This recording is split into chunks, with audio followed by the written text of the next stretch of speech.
Hi, I just finished playing AI The Somnium Files, the nirvanA initiative.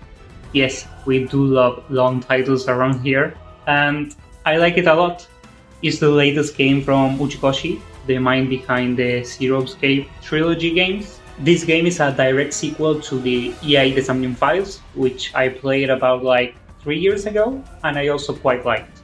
It's a point-and-click visual novel with puzzles and a bit of exploration, although the most important thing in this kind of games is just the story and the narrative, right? We follow two protagonists, Ryuki and Mizuki, while they are traveling around Tokyo and investigating the latest serial killings, the HB serial killings, standing for half body. So the hook in this game is that the killer slices their victims in half, in like a perfect, super clean molecular half. But not only that, the thing is, the very first victim, you find the first half corpse in the year 2020 and the other half in the year 2026 without proof that states that they were conserved in some kind of way. Both autopsies said the victim had died a few hours prior.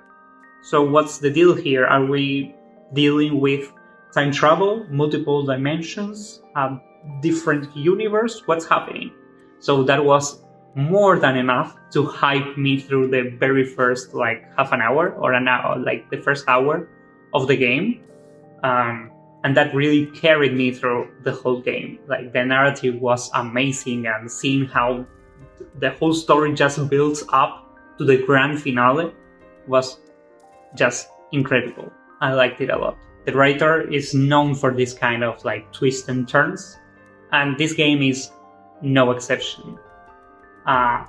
In my opinion, it was not as epic as Virtue's Last Rewards, but it was better than, for example, Zero Time Dilemma, or even the first AI The Somnium Files. Even though this game is a sequel to the first game, and a lot of the characters from the first game are coming back, it's not really mandatory to play the first one.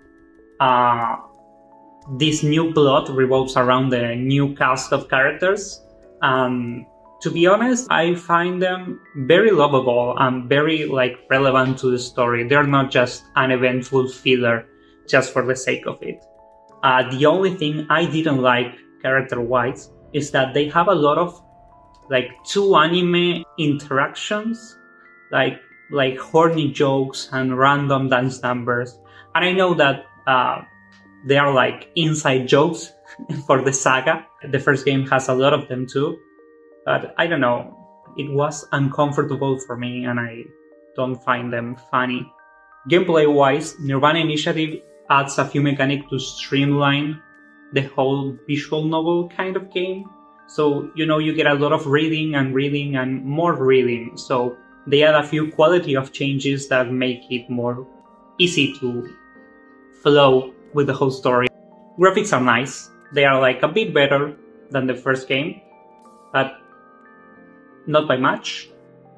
They still have this. I don't have such a high budget for this kind of look, especially in junky animations for the characters. I played it on the Steam Deck and it was excellent. It ran perfect at 60 FPS and max graphical settings. I know it's not a super taxing game, but it was nice. And it was the perfect size for this kind of games. Visual novels for me are very handheld. I don't like to be sitting in my computer while I play them or in a super big TV. So Steam Deck was perfect. And I assume the Switch is also perfect for that. So that's it. If you like murder mystery games and or visual novels, highly recommend AI The Somnium Files, the nirvanA Initiative, and its super long title.